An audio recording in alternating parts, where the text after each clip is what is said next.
Welcome back to the Tribal Lines podcast. I'm your host, Stephen Lupo, and today we are here to recap the first episode of Survivor 50, the returnee season of the new era, with none other than Tim Joy of Survivor Brantford, season 9 and 11. What's up, Tim? Stephen, thank you for having me. As the Tribal Lines podcast superfans will know, I was back in 47 discussing things, and I am back today. And it's just great to be here. I'm so excited to break down the episode. I thought it was just a amazing 3 hour premiere. 3 hours, that's a really long time. But this one, I was hooked. I'm just excited to break it down and even more excited to talk about it. Yeah, honestly, it was definitely, I think it's the longest non-finale episode they've ever had. It's So got I was definitely interested, but a lot of people are like 3 hours, that's a long time. Like I don't want to sit through a Survivor episode for 3 hours, but I don't know, like I'm kind of down for it because it sounds like, oh, that's like longer than a movie, but honestly, I ended the episode like wanting more. oh, Like, we're the sickos that can't get enough of it. That's why. yeah. So I was very happy. Like, the longer the episode you make, the more strategy you're going to be able to see. The more, conversations, the more alliances, possibly the more vote outs. Also, I suspect the rest of the episodes are going to be really a lot more fast paced than this Yeah. one was because we do have 24 people on this cast. Usually we have 18. So I think there's going to be a lot of doubles coming up soon in the pre-merge, and there'll probably be a lot of double tribal councils. So maybe there'll be less set up before the tribal council, the immunity challenges. There'll probably be immunity challenge and then a lot of strategy after the immunity challenge of like leading up to the vote. That's what I'm guessing. But I'm excited to see what they're gonna do with this 24 person cast and how they edit it. But yeah, I'm so happy that we are back discussing Survivor 50. I know for the Tribal Lines podcast, we ended up taking a break for Survivor 49. We did not have any Survivor 49 podcasts because I was very busy, Pat was very busy, and we just weren't able to make it work. But we are back for Survivor 50. And not only are we back after a one season break, but I now have a brand new podcast microphone that I'm using for the very first time that was gifted to me for Christmas by my beautiful girlfriend Lexi. So Lexi, thank you so much for this, and hopefully you can hear me much clearer. It looks a lot greater, and I'm just very happy to finally have a podcast microphone. So perfect And for the Stephen, podcast, perfect you for know, you Survivor sound 50. you sound great too. Thank you. It's just the perfect purchase. Thank you so much. I appreciate it. And also, before we get started on Survivor 50, I wanted to mention to all the viewers out here, wondering how I introduced Tim for Survivor Brantford season 9 and 11. Season 9 is how we met. We both played on Survivor Brantford season 9. So if you ever want to go back and watch that, definitely look that up on YouTube. It was such a great season. We were both on the same starting tribe. And he is also currently on Survivor Brantford season 11 as a returnee. There's already been, I believe, 7 episodes so Yes. far. So if you look up Survivor Brantford season 11 on YouTube, you can catch up on the episodes and check him out. And he's definitely a fun person to watch on Survivor. So I definitely highly suggest it. And I love Survivor Brantford. So it was my first ever Survivor game that was made into episodes just like the real show. So it has a special place in my heart. So definitely go check it out. It's really well edited and a lot of fun. Yeah, Survivor Brantford's just special. And I just feel so privileged to have been a part of it the first time and meeting you and getting to have the whole experience and to do it again the second time. It's been surreal. The theme for this season is Connecticut versus the world because we're based out of Connecticut. So if you liked Australia versus the world, you might want to check out Connecticut versus the world for Brantford. Um, Amazing season. There's more to come, and I'm so excited for you guys to watch it. Yeah, and also on the season, which I know most of the people probably watching this are from the LRG community. So if anyone knows Andy, who is was the host of Survivor Brooklyn South recently, he played Surviving Maine. He also played Survivor New York, I believe it was season 5 he played.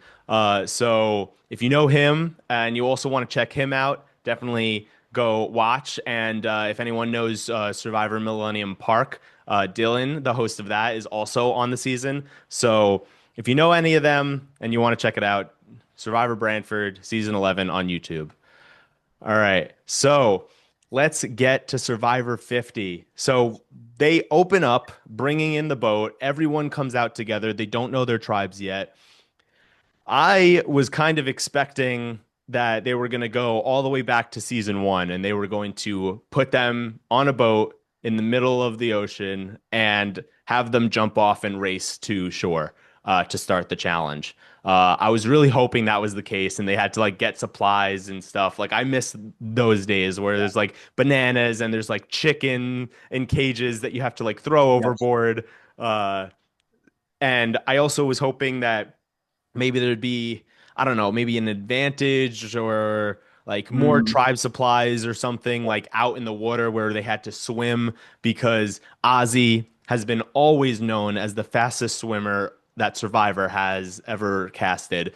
And recently, Jonathan has been on Survivor where he is an Olympic swimmer. And so yes. I would have loved to see Jonathan versus Ozzy, and I hope we do get a water challenge where we get to see them truly like face off in like a long distance swim of some sort. I think that would be cool to see. But I'm glad that they were all lined up, didn't know their tribes, that it was a surprise. I kind of miss those days where you didn't know what tribe you were on. Like now you know going into it and you take a lot of pictures together and whatnot. Actually, I think maybe it was not a surprise to them because they did take tribe pictures. Like, Well, no, I so assume those were just taken after the premiere. Like maybe they you took think them back so? at their tribe camp. I'm not sure.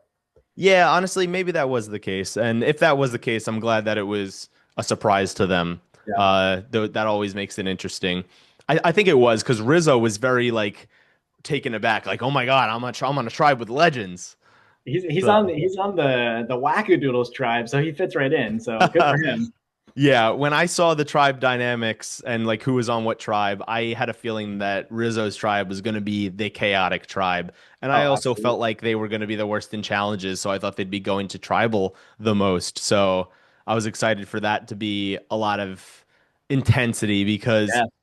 you have Suri, who is yeah, hold on. Let's talk about that tribe real quick. We have Colby, Rizzo, Q, Kyle, Genevieve, Angelina, Stephanie, and Aubrey. Yes. Okay, so that one didn't have Suri, never mind. Yes. But they have Q, Yep. which is a wild card, and I feel like preseason a lot of people were kind of not necessarily wanting to align with him because of that. So he is a possible first boot. You have Kyle, who is a winner, who I thought would be a possible first boot Of because course. the fact that he has won the game, uh, and recently. Then you have Rizzo, who is a Survivor 49er who nobody knows anything about. And all they know about him is that he called himself the Riz God. That's right. So, and there were not many people talking well about him in preseason. So he could be a possible first boot. And then you had Aubrey and Q had uh, already made like rivalry because Yep. Q targeted Mariah because she looked and plays like Aubrey. Um, so you have Aubrey now. If people want to work with Q or keep him for challenges, that could be a possible first Yep. boot. So, and then you have Angelina, who's Yeah. just very chaotic player, and Genevieve, who's an amazing player. I mean, that tribe, so many different people absolutely could have been the first boot and still could be the first boot, other than, Kyle unfortunately getting medevac, which we'll talk about later, but that's so upsetting. Um, It's a great tribe. I mean, yeah. boots, all first boots. I mean, you could really look at this tribe and see how all of them could legitimately be the first one voted out of the tribe, which is insane at this point. And the one person who actually was kind of looking okay and maybe wouldn't have been the first boot out of his tribe got medevac. So, Right.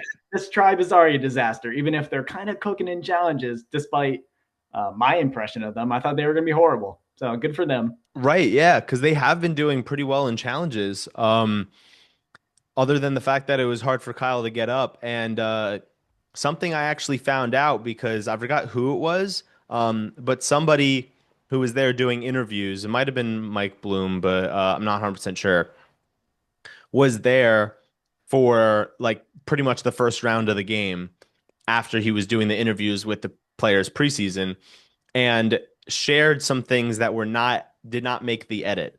Mm-hmm. And one of the things that did not make the edit was Kyle got up the wall. Yep. Colby was the one who could not get up the wall. And so Kyle went back down to help Colby up, and then Kyle tried to get up by himself, and then he hurt himself. So if Colby was just able to get up the wall by himself, Kyle would still be in this game, which is unfortunate. Yes. So I was very upset to hear that because, he got up the wall. He got up the wall and he came back down to help his tribe and got hurt. And that's how he's out of the game. It is pretty rough. I mean, you got to feel bad for Kyle in that instance. He's literally just helping his tribe. Got to feel bad for Colby. He probably feels responsible. Now, I'll give Colby some credit. This man's 50 years old, probably throwing people up the wall. What I'm wondering, can't people just kind of dangle themselves down, like have their tribe members hold their feet and then they pull people up? I don't know the strategy behind this. 100%. Like exactly what happened with Q. Like Q was able to get up the wall and he did it by he stepped halfway up the wall and then he reached his arms out for someone else. Yeah. They grabbed him and they pulled him up. It shouldn't have been Kyle all the way. Or maybe Kyle just jumped too hard or ran too hard because he probably didn't need that. He didn't need to back up as much as he did. Like he backed up really far. He's trying to get the hero moment, which, I understand. Good for him. But man, that was just so brutal to watch. Yeah, I thought they should have chosen Q or Kyle from the start to be the last person. I wouldn't have put 50-year-old Colby. No, I would put him at the top because exactly he's 50 years old, but he's strong. So if you're strong, you should be pulling someone up, not try to jump up. I thought that was not great on their part. Two other things regarding the challenge that were not shown were Cirie. We'll talk about how she almost went home because of how bad she did in the challenge, but it took her 25 minutes on her part of the challenge. And what the crazy part is, it kind of looked like a close challenge too. Yes. After all that, which is insane to me. Yes. Not a good look for Cirie. If she went a little quicker, maybe even 5 minutes possibly quicker, it would be Kyle's tribe going to tribal council. And then at that point, maybe possibly 2 people get voted out of that tribe because Kyle wouldn't have been voted out. And then he probably would have been medevaced, and that could have been wild. Wild way to start the season. Mm-hmm. I hate to see that from Cirie. I heard interviews saying that she was confident in this one because she had practiced this at home, and she had her own setup, and she had done this in Australia versus the world, I believe. But, when the lights are on you, the pressure got to her. But she's Cirie, so even still, she's wiggled her way out of being the first boot of the tribe. So good on her. I'm sure the fans are happy to see it, but man, you got to feel for the tribe. I know. Scary looking prospects for Sela, but we'll see. Mm-hmm. Yeah, and another thing that was not shown, which makes me question how well she'll do in the game, is Angelina actually tried to negotiate for her reward that they got. They got fishing gear, but the tribe camp that they're at, apparently she was on when she was playing in season 37, and she remembers that it was extremely difficult to use their fishing supplies to catch fish. There were barely any fish, or it was really bad fishing conditions. I don't know, but they weren't going to get as much out of the fishing gear as they would have maybe a tarp. So apparently there was some footage that was leaked that was her trying to negotiate for a tarp, and Classic. Jeff turned her down. Yep. But she's known for being like the crazy negotiator. And so Yep. the fact that they didn't show that in the episode, what do you think that means? Does it mean that maybe she is going to win and they don't want to paint her in the same light as 37 because she was a zero vote finalist in that? Or are they not showing it because she might be out soon and they don't want to give her that much of an edit? I don't know. I don't. I have thoughts on this. I want to give some hope for the Angelina lovers, the Angelina stands. Maybe there's a better moment later in the season. Maybe this just wasn't as good of a moment for the interview for the editors, and they want to give it something else. But my thought, and I saw this online, so it's not an original take, that maybe they want to hide the fact that they're using the same beaches for season after season after season. They're using the same fishing grounds. The players know everything about these beaches, and maybe they kind of want to hide that and hide the fact that they're being a little lazy with locations. I get it. They're saving a lot of money, and it doesn't really take away from the viewing experience for me. But maybe they're trying to hide that. Right. That could totally be a reason because when I was watching the clip, they did mention that specifically in the negotiation. Like, I've been on this camp, and I think there was someone else on the tribe who'd been on that camp, and they both knew that it was bad for fishing, and that was like mainly her plea. So I guess I could see that being a Awesome. reason. And yeah, I guess I personally don't really care that it's always in Fiji, but like it kind of like makes the season more exciting to watch as well as more memorable when it's like somewhere else because Something more memorable. it's easier to be like uh oh like Survivor Survivor China, like this the Survivor China was had these people and these people, but it might be harder to say, oh, it's Survivor season 15. Yes. It's kind of like a lot of people don't remember who was on what New Era season because there wasn't like a theme or a place specifically for that season that could have made it a little more memorable Yes. compared to like 41, 42, 43. They're all like very similar numbers. So I totally understand that part about it because there are some seasons that I need a second to think about what season number it is. But if you ask me the theme or the place that they were in, Yep. it'll be a lot easier for me to tell you. Um, so I wish they bring it back. I mean, I feel like the Survivor is so popular that they make so much money. They're why are they saving money now? Like they make so much money. They get more and more viewers every year, and you're trying to decrease the amount of money you spend. I feel like you should be trying to make it even bigger, like make like a $1.5 million prize or something every season, or and then like make it a different location each time. And like same with rewards, like if you go to like an indigenous like tribe and have them perform a show for you, like that was always a fun reward. Um, so I miss that, but yeah, it doesn't take away from the Survivor experience. Um, as long as they're there playing the game, and it's still just the Survivor we all know and love, then I'm happy. So it's Me there too. could be things improved, but it definitely what they have right now is still a great product. I mean, I agree. And I'm looking at the season as a whole. You go back to 40. It's a $2 million prize. Couldn't have done that for season 50. I mean, at this point, Right. the money that Richard Hatch won is getting close to 2 million.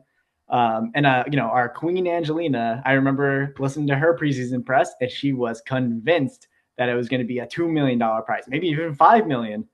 And it looks like it's still a $1 million prize, which is okay with me as a viewer. Doesn't really change much for me, but as a player, maybe Angelina's trying to betray Mike White for 5 million, but not for 1 million. I mean, everyone has their price, and how much of a difference does that make? I don't know, but I feel like they're cheaping out on us at least a little bit. Raise the prize pot a little bit. I don't know.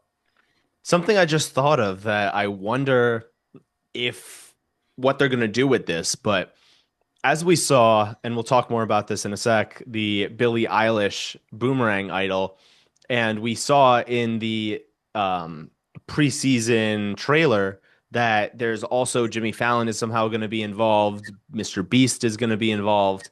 Um, I wonder because I just finished watching Beast Game season two, and I watched both seasons.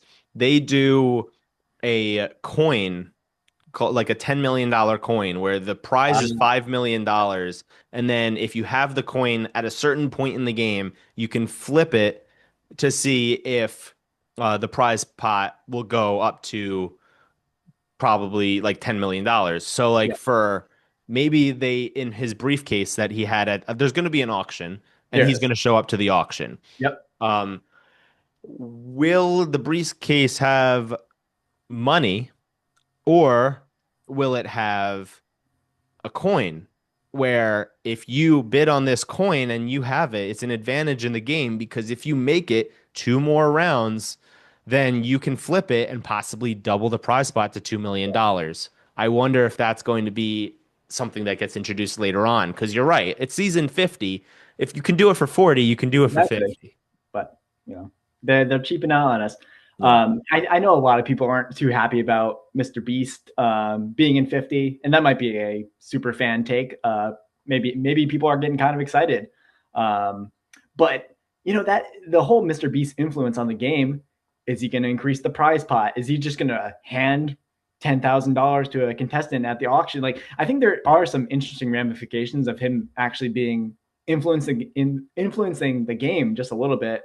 And that, of course, who doesn't love an auction? So that would be a fun episode to see once he does show up, because they're like, yeah, it's kind of weird that he's there in a way. Like, I like my Survivor as a as its own thing, separate to the rest of the world. But it's actually kind of interesting if he's there. So we'll see how it goes.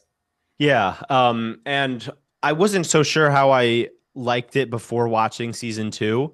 Because I had only watched some clips of season one. So Hmm. watching season two, the entirety of it, like that made me understand Beast Games a little more and what we could possibly see. And I saw some of the twists that happened in season two.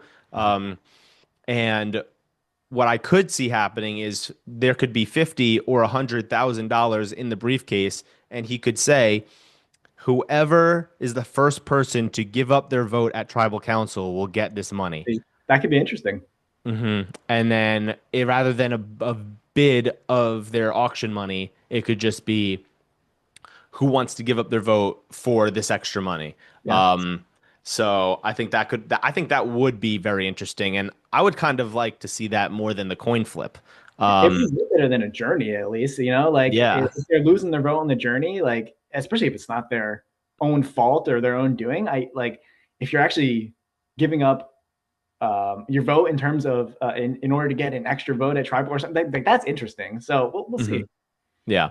And speaking of Beast Games season two, I'm not gonna reveal her placement in case anybody is watching and doesn't want spoilers, but Hannah Riggs from the LRG community is in Beast Games. She does exceptionally well, and you definitely should watch and see how she does and root her on if you haven't already seen the season. She played amazing, and I wanted to give her a shout out and convince people to watch season two, so you can check her out in there. If anybody knows her from the LRG community watching right now. Um, so I want to talk about the first journey that we have, which isn't necessarily a journey. It's pretty much like a earn your supplies type Yep. thing. And I hated it. You did, really. I I liked hated it. it. I Interesting. loved some of the twists regarding it, but the Mhm. challenge was awful. Why do you think it was It awful? was so far away. Like it literally took them Mm, 40 plus minutes yeah. to get the key just off the hook. Yep. Um, and it was superhuman Ozzy who was the one able to do it after 40 minutes. Like, what if Ozzy was not there? They would have been there for they would have all been in exile because nobody would have won their Good point. supplies. So I thought that was unfair. And whoever knocked it down was at a disadvantage because unless you like hooked it perfectly and dragged it immediately back from that far away, which is very difficult to do, you probably weren't going to get the key. And coach had the perfect strategy for He it. did. And I hate how people are on the show are making it seem like he was dishonorable and that like he cheated. Obviously, did he deserve to win that? No, but he played the strategy of the game he was dealt correctly. He did. Why waste all of your energy when you know Ozzy's going to get it, and just hope that he fumbles and then you can drag it in. I think what Coach did was great. He did not agree to Ozzy's deal because Ozzy said like to Q, Yeah. or I don't know if he said it to Q. I think he said it to both of them, Yes. and Yeah. Q agreed, but Coach didn't. Um, Pretty much saying whoever knocks it down deserves to get it. Mhm. While yes, that would have been the fair thing to agree to, Coach didn't agree, so he doesn't owe Ozzy anything. He doesn't.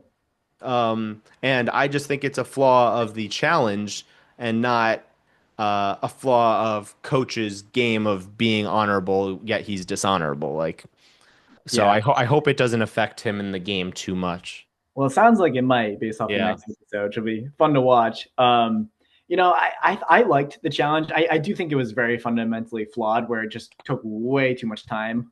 It made for some interesting relationships in the show, but yeah, the challenge itself was quite flawed. I think they should have given them one more little stick. I don't know. They play tested, but I think they messed up bad. Um, but the whole deal was very interesting because was Q just saying like, "Yep, sounds good to me," but if you look back, Q is also trying to steal that key at the very end. Oh, So was is he? he just trying to steal it from Coach? Is he just like I I don't know what's going on there. So Q tried to do the same exact thing. He did the right move, but he was the one that was actually being the sneaky one about it, saying like, "Yeah, I agree with that," and then he tries to steal it. So I don't know what's going on there, but poor Coach, man. I mean, you land on the villain's tribe, 10, 15 years ago, and everyone views you as a villain, even though you did the right thing for your tribe. Nobody on his tribe was mad at him for this, and seems like Ozzy's going to have a bit of a grudge that'll take a little bit to heal, at least from it. Yeah, it's definitely going to be interesting if Yeah, Ozzy and Coach end up on a swapped tribe, please. Oh, that would that be would be good. so good. That would be good. Yeah. But I don't know. Like, I could totally see Ozzy getting screwed over by this boomerang idol. Um, Why because so? I could like I was trying to see is it the right decision for Genevieve? So for anyone watching, Genevieve found the boomerang idol, and the Yes. boomerang idol allows you to give the idol to another player on another tribe. And so now they have it as their own idol. They can't give it to anyone. They have to only play it on themselves. And if they go home with the idol in their pocket, Genevieve gets the idol. Um, I didn't know if Ozzy was the best decision because Ozzy is an amazing competitor, the best competitor on that tribe. Why would anyone vote out Ozzy? Um, so that's what I thought maybe wasn't a good idea. But um, based on the dynamics we're seeing, it was possibly going to be Ozzy in Genevieve this could. last vote, and they might want to keep Suri around. And so if Ozzy thinks Suri is going to be the vote and he can't transfer the idol, he can't play it on someone else, he can't save her. So he's probably going to keep the idol for himself, thinking Suri might be going home or whoever him and Suri's target is might be going home. And then he won't play it. They'll end up Emily Flippin is going to convince them to vote out Ozzy instead of That'd be Suri. good. They're going to vote out Ozzy, and then Genevieve's going to get the idol back. That's what I think is going to happen. I think Ozzy could possibly, in the next few votes, be blindsided, voted out, and Genevieve might get the idol back. So I don't know, but that's my take on it. What do you think, Tim? That would be cinema, as Rizzo would say. Yes. Looking at this tribe, the second they said Ozzy, I was like, that would be crazy. I don't buy it for a second. But it seemed like there actually was some traction on that plan. And, maybe going forward, the power dynamic and the power group of I'm sorry, not Rizzo, of Christian, Devins, and Emily might take control. They may side with Joe and Savannah, who seem to want to get Cirie out. And then Ozzy and Cirie are the ones on the bottom. Genevieve might have cooked with this, and I don't even think she knew how much she cooked with this. But I don't know where this tribe is going to go. I think there's a lot of likable people in this tribe, and I'm curious to see who's actually going to go out, but I hope none of them do. But I'm wondering, from a strategic standpoint, do you do the Genevieve strategy of giving it to somebody, giving the idol to somebody you think is going to get blindsided with it in their pocket, so the idol comes back to her? Or do you give it to someone who's very likely going to be safe, very likely going to be powerful in the game, who would be a very good long-term ally, someone like a Christian who's pretty safe. Of course, she doesn't really know that dynamics well, but do you give it to someone who's going to serve you as an ally later on, or someone where you're just going to get him out and get the idol back? I think that's a great question, and I think she was probably thinking of, and what I probably would think of too, is both. I tried to do a little bit of both. I like that. I think Ozzy could be a good ally for her if he still has the idol and they end up on the same tribe together, because Ozzy is a great competitor. So if it's pre-merge and you get swapped onto a tribe with him, she's probably thinking maybe people won't want to vote him out. So he could be an ally that I could bring in that could be beneficial, because if people aren't targeting him, maybe he could be that extra vote to help me stay in the numbers if, let's say, she's down in numbers at the swap or needs another ally. Yet at the same time, if they never meet up again, that means that he's been voted out. And if he's going to, out of all the people voted out, he's one of the more likely people to be voted out with an idol, because same reasoning. Why would you vote out Ozzy? He's so good at as providing people food. He's great in challenges. He would never think someone is conspiring against him, when in reality people are. So I think it's like a double-edged sword for him. Like, it could allow him to not be targeted, or it could be allow him to be an easy person to blindside. So I think she is hoping that he goes home with it in his pocket. But if he ends up surviving, Genevieve could be like, "Oh, I gave you the idol because I wanted you to stay in the game. Like, I want us to work together." And then even if they meet up at the merge, she could still make him feel comfortable. Like, "Hey, like, I gave you this idol for us to work together," and then use that tight relationship to blind him and blindside him. And she could do that. So yeah, and she would do that. Oh yeah, 100%. 100%. And I'm wondering if this is too galaxy brain, but you're looking at the tribes. You have the Vatu tribe, which she's on, the Kala tribe, and then Sela already sent somebody home. So if you're thinking like, hey, all right, I gotta send it to the underdog. I'm not giving it to our new enemies, our new rivals, the Kala tribe. We don't want to give it to this tribe that could potentially beat us. And she found it with Stephanie right there. Colby knows about it. Kyle knew about it. Mm-hmm. So at this point, it's kind of the group's decision as a whole. If Genevieve is sending it to Charlie, like, that's kind of suspicious. Like, whoa, are these two like the new era duo? But like, she's sending it to an old school person to make her old school allies happy. I think there's something there that she really did well that maybe wasn't shown in the edit, or maybe she didn't intend to. But knowing Genevieve, she probably intended to do that, and that was really smart on her behalf. That's a great point. Yeah, because maybe Genevieve could be like to Charlie if she sees him in a future tribe. Mm-hmm. Listen, like, we're both new era people. We both play similarly. We're both like very strategic minded players. I know you love working with like she would say to him, like, I know you love working with people who also have a very strategic mind and someone you can like really talk strategy with. I could be that person for you. And that's kind of the way she approached Kyle, and it worked, because Kyle also wants to work with people who are strategic. So I could totally see Charlie being the new Kyle for Genevieve in the future. So, Ozzy maybe is not the kind of person that Genevieve normally would immediately gravitate to in Exactly. terms of an alliance, because he's not that strategic. So she would have to be like, hey, I'm very strategic, you're not, like, let me help you out, kind of Yes. like what Suri is to Ozzy right now. Um, so I do think that was a smart play, going for an old school person, not only because she has a better chance of making an alliance with the new school, but because, like you said, the appeasing Colby and Stephanie, trying to give it to a new era, or sorry, an old era player, Yep. um, to, help them out, like possibly bring in another number, but at the same time, he's gone home with an idol before. I think that it maybe would have, if I was the one choosing for Genevieve, I probably would have sent it to Q. Oh wait, no, Q's on the same He's tribe. on the same Never track. mind, Right. never mind. Unfortunate, but like, so she made the right Um, decision. But like, if Q was on a different tribe, that would be the perfect person to send it to, because I think Q would be a target early on generally, and he has gone home with an idol before, yeah. thinking he's super safe because he's cocky. So that could have been a good idea. But yeah, I forgot they're on the same tribe, so it wouldn't have worked. So Um, the whole Billie Eilish boomerang idol, it's a little cringe, a little hokey. yeah.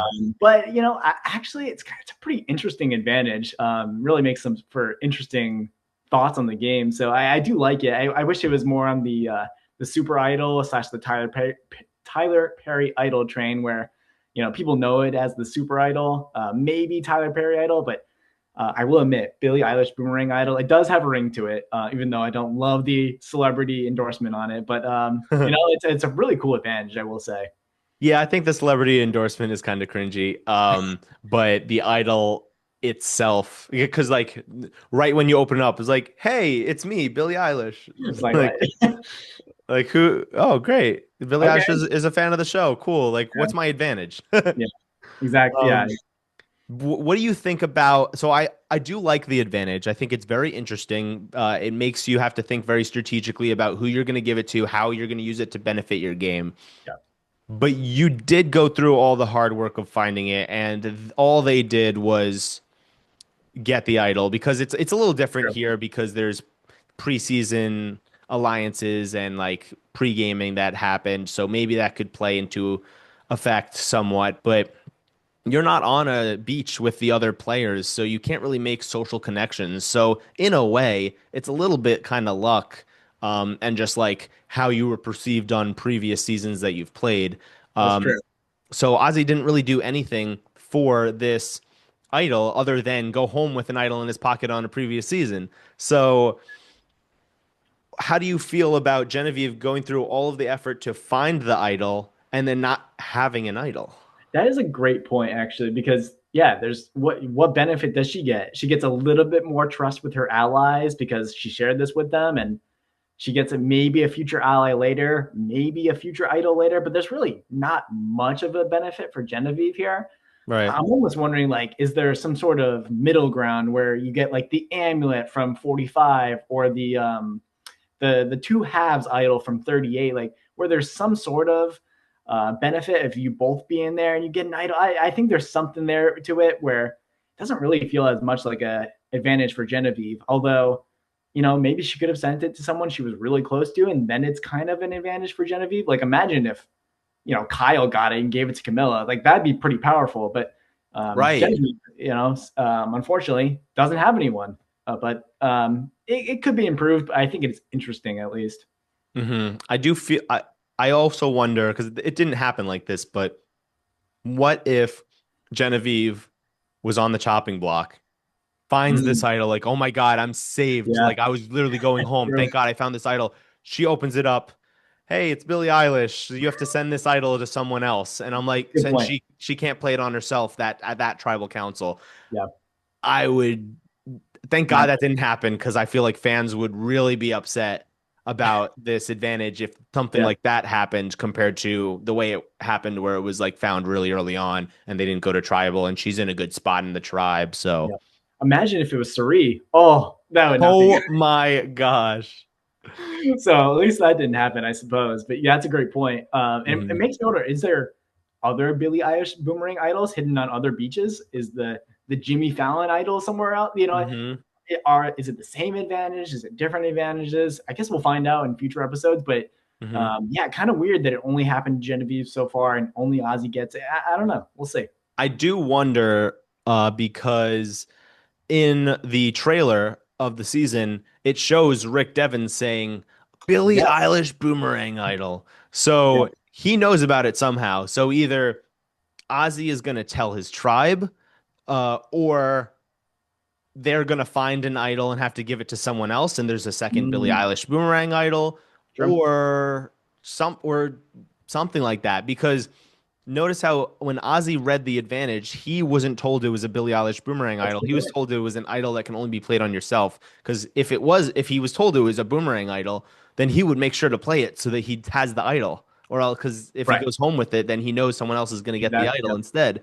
And that defeats the purpose. So if Rick knows about it, he either was told by he couldn't have even been told by Ozzy then. So either Genevieve would have had to tell uh, Devens, Yep. and somehow they get swapped together and becomes a close alliance, or there is another Billie Eilish Boomerang idol on every beach maybe, and Rick or Christian or Emily are the ones who end up finding it on their beach Which and is have to give it to possible. someone, which is I guess we'll possible. have to find out. But Yeah. the idea of Rick Devens having a Billie Eilish Boomerang idol is terrifying. So we'll see. I know. And I do remember there were, I think, I don't remember if there were three or four people that Genevieve was deciding between, but one of them was Rick Devens. And I think that is just an absolute awful It is. consideration. He's known for finding idols. He's known for playing them correctly. He's Yep. known for playing them just in general. Exactly. If you want the idol back, don't send it to Rick Devens. That is a Colby, even though they're on the same tribe. Yeah, right. Send it This to is literally I anyone know. else. Like he's the idol person. He's the one who Yeah. plays the most idols out of everyone, I think, on the entire season, in Oh, yeah. his previous season. And you're gonna give him an idol that you only get if he goes home with it in his pocket. I thought that was just interesting of a consideration for Rick Devens, but Maybe it's just an indication of who she's close with or wants to work with, or just right, maybe. has all the factors that we already talked about. I don't know. We need the Genevieve deep dive, but oh well. Right. And I guess we'll get it when she gets voted out, but hopefully Yeah. she doesn't because I'm thinking like because we talked mostly about this tribe. Quickly, I want to go over who we think on this tribe is going to Yes. be the first boot and Yeah. the winner. If there's going to be a winner from this tribe.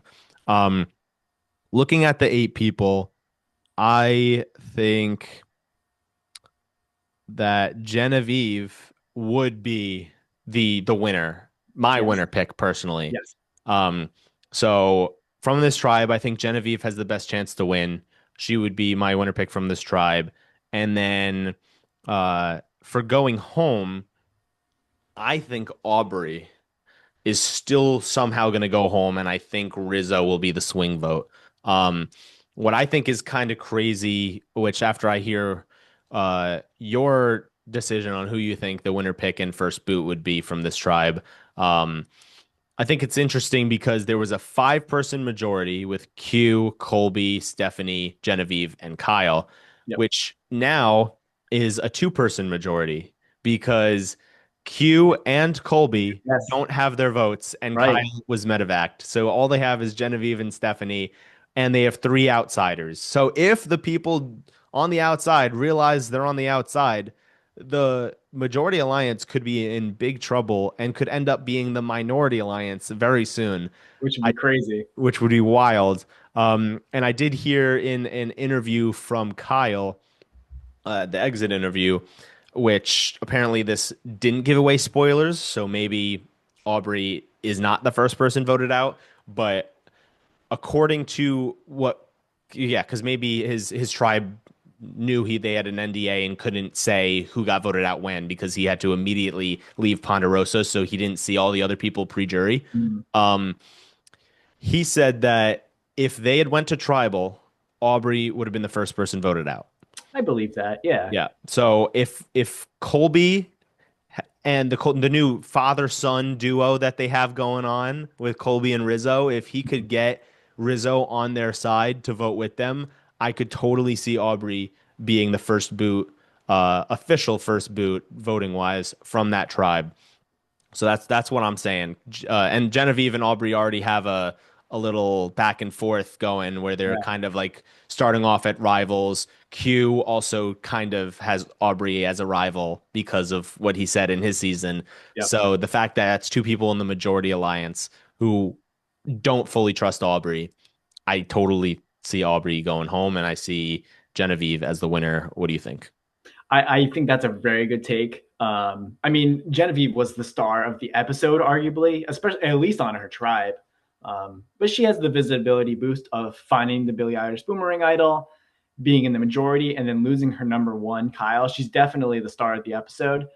For the sake of having a different opinion, because I agree, I think Aubrey is looking the most in danger on this tribe. I'm going to instead um, point the danger towards Angelina instead. I think Angelina is someone who got a very quiet edit and a person who is not very quiet at all, which is Mm-hmm. a little bit concerning for her longer term prospects. She misses out on the negotiation highlight in the episode, even though she did it and she was very true to character. Maybe there's a little bit more of a story between Aubrey and Genevieve that the editors want to flesh out, and so maybe the person with the quietest edit, Angelina, is the most in trouble. And she's definitely on the bottom with Aubrey. That would be Mm-hmm. kind of where my thought is going towards. But the question of who's in the best spot or who's the most likely to be the winner is a really interesting question in this tribe because I mean, right now I'd probably agree that it's Genevieve. I think there's a lot of um, also good contenders.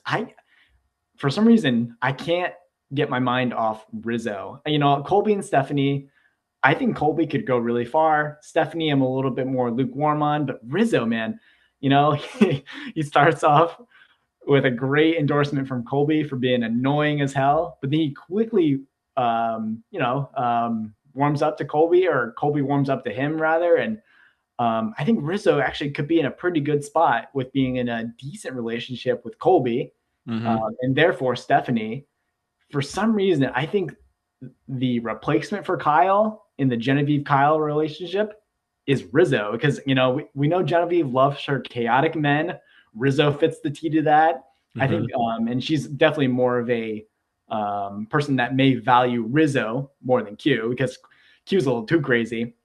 I think Rizzo's a lot more that strategic Sam Phelan type that she's mentioned she's interested in working with. I think Rizzo is a guy who could really slide his way into the alliance and kind of benefited from Kyle going home, unfortunately. I really like Rizzo's chances. So, I'm all on the Riz God train. I'm praying to the temple. I would pick Riz God as my winner for this tribe. And I'm Wow, excited to look at watch him. I that. don't know. We'll see. Oh my God, Riz God Yeah. for a winner. I like it. I like We'll it. see. We'll see. I do think that Rizzo could be in a good spot in this tribe, and I could see him doing well. I could see him going far in this game. Uh, Preseason expectations quickly get changed They based do. on meeting people and interacting with people. But I can't shake the fact that Genevieve had a very strong opinion on Rizzo, and it was a very negative opinion. So I do think they're going to be allies. But if I had to choose who is going to be the new Kyle, I do think it'll be Q for her. I think she did say a lot of great things about Q in her preseason press, saying that, like you just said, that she loves her chaotic men, Yeah. and that is one of the reasons why she would love to play with Q because she wants to have fun while playing. And if she wants to be chaotic, she wants someone there right beside her helping her be chaotic.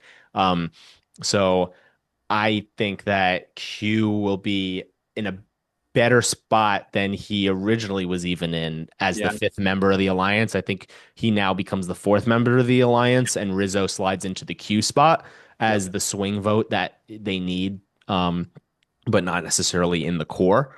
Um, Yes. but someone that we didn't really talk about as one of our winner picks, but is honestly if I had to choose now that Kyle's gone, because Kyle was in the best spot in the tribe, I think Genevieve is the best player on the tribe, which is why I think Yep. she will be the winner from this tribe specifically. But whoever's in the best tribe on the best position on this tribe is Colby, I think. He's doing good. Colby's doing great. Colby has a really tight alliance with Stephanie. Yep. Colby is very tight with Genevieve. And right now, because Kyle is gone and Colby was one of the core four.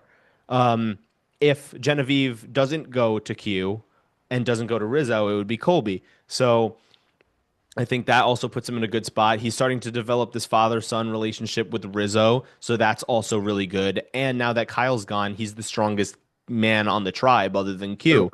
So I think Colby is in the best position in this game right now. And also not everyone knows that Q lost his vote. Um, Everyone knows Colby lost his vote. So he is not he's not going to need to reveal that he lost his vote to anyone. Everyone already knows. He's being Right. truthful to his tribe. I think that's going to go a long way. So I think everything is stacking up well for him. I think Colby's in a great spot, and I would say he's like neck and neck for my winner pick with Genevieve, to be honest. Colby's a good one, and Colby kind of represents a difference in old school mentality and applying that to the new school game than our first boot of the season, Jenna Lewis, Hmm. where I think Jenna Lewis comes out and plays kind of how you think a person from season one would play season 50, where they almost overcompensate. I think Colby plays it really well, where he's still playing pretty hard, I would say, where he immediately locks in number one, immediately locks in a pretty solid majority alliance when he's playing pretty hard, but he does the right thing in contrast to Jenna Lewis of not throwing out a name immediately. I think it's a really good contrast how these two old school players are playing the game in the new era. And yeah, shout out to Colby, man. He's doing Hmm. good. Right. Yeah. No, he's definitely doing a good job adapting to the new school like Yep. way of playing. I think Jenna did a terrible job adjusting. Kind of Yeah. stayed the same, and it was where it's just like, like I don't like this person. Let me tell everyone. If it's the only name out there, they'll probably end up going home. But that's just not how it rolls in the new era. No, that's not. Um, Now, I would definitely want to talk about and dive into the tribe that went to tribal council. Yes. But Yep. really quick before we do, and this kind of goes hand in hand with the tribe that we're about to talk about. At the end of Exile Island, one of them, Q and Ozzy, is able to get their tribe supplies, but in return, they lose their vote and actually give their vote to the other person to now have an extra vote. Yes.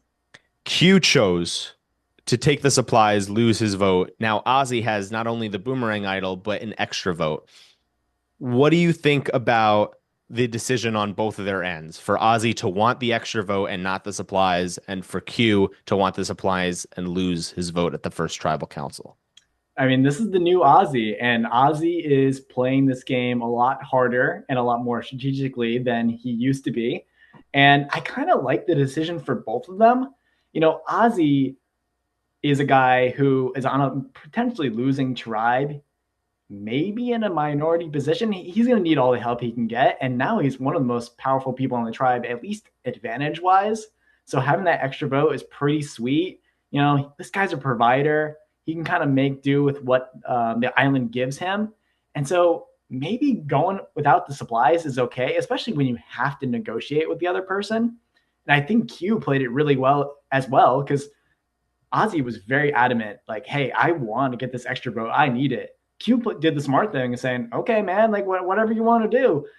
And I think Q played it off pretty well too, where Q gets rid of his perception that he's a chaotic, cutthroat player who will do anything for himself and nothing for his team. Q does the opposite, where he gets the tribe supplies for his team. I think both guys actually did scenarios where it worked out well for them.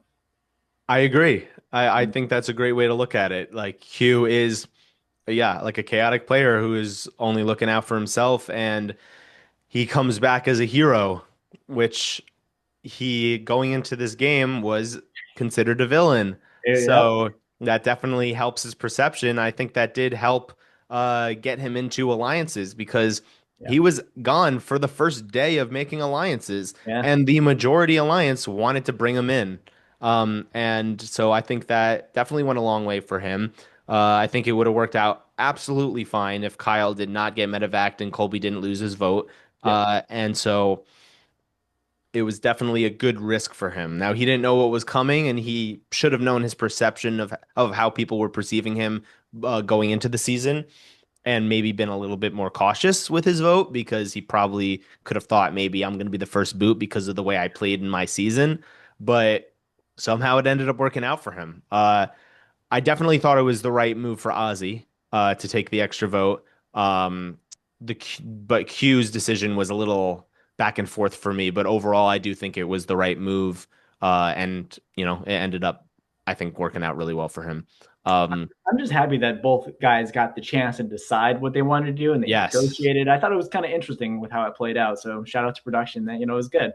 yeah, no, that was a great addition, great twist added to it. Um, I am also very interested in. I feel like they almost maybe like one third of the time production will show in the edit what they say when they go back to camp, like the full story. Yeah. But more often than not, they say whether they lost their vote, gained a vote, or nothing happened, whether it's a lie or the truth, but they Yeah. don't explain why or how it Right. happened. Right. I'm curious because what did Ozzy say going back to camp? I guess he had it a little easier, like, oh, like coach won the supplies. But Yep. like they're gonna find out one way or another that Q got the supplies immediately also. So like what did they make up? Actually no, it was talked about in the episode. It was Ozzy versus Q and like whoever can get 20 logs Yes. from one Yes. side to the other Right. faster. Okay, so never mind. Never mind my spiel right there. But I did want to mention about that I thought it was a terrible choice for the challenge. You're telling me that Q went up against Ozzy in a speed challenge and Ozzy lost? Hey, Q's no slouch. He's not very good at challenges, but that boy's big. You know what I mean? He's a big guy. I guess maybe he made it seem like, well, Ozzy was the one who knocked it off the key, knocked the key off Hmm. because he was for 40 minutes straight just going at it using all of his energy while Q was not using his energy. Yep. So so Ozzy was tired at that point, and that's how Q won. Maybe that's how it went. Maybe. That would have made more sense. But yeah, no, Q is no slouch for sure. But up against Ozzy, definitely the underdog. So That's true. yeah. Okay, so let's talk about this tribe that went to tribal council. Yep. Um, we have the Orange tribe. Do you know what they're called? That's the Sela tribe. Okay, we got the Yep. Sela tribe with Joe, Christian, Ozzy, Rick Devens, Savannah, Suri, Emily Flippin, and Jenna Lewis. I love this tribe Same. so much. Um, I think it's a really interesting tribe, and honestly, I felt like it was a really well-designed tribe to win challenges. Yeah. Yet they lost the first one because they have Christian and Rick Devens, who are both smart, and Emily Flippin, all of them very smart, Yep. great at puzzles. They did have Sari, who's not great at challenges, but it's made up for by everyone else. Um, we had Joe and Ozzy, who I thought the three comp beasts of the season were Jonathan, Joe, and Ozzy. I thought they were all going to be on separate tribes. Hmm. Ozzy and Joe are on the same tribe. I Yep. thought that was wild. And not only were they on the same tribe, but they're on the same tribe with Christian Hubicki, amazing at Yes. puzzles. So they have the strength, they have the puzzles. I thought this was going to be a tribe where they specifically made it so that they were the best tribe at challenges, so that they would lose the least amount of players because they have some really good players on this tribe that I think they Yeah. wanted to be able to go far.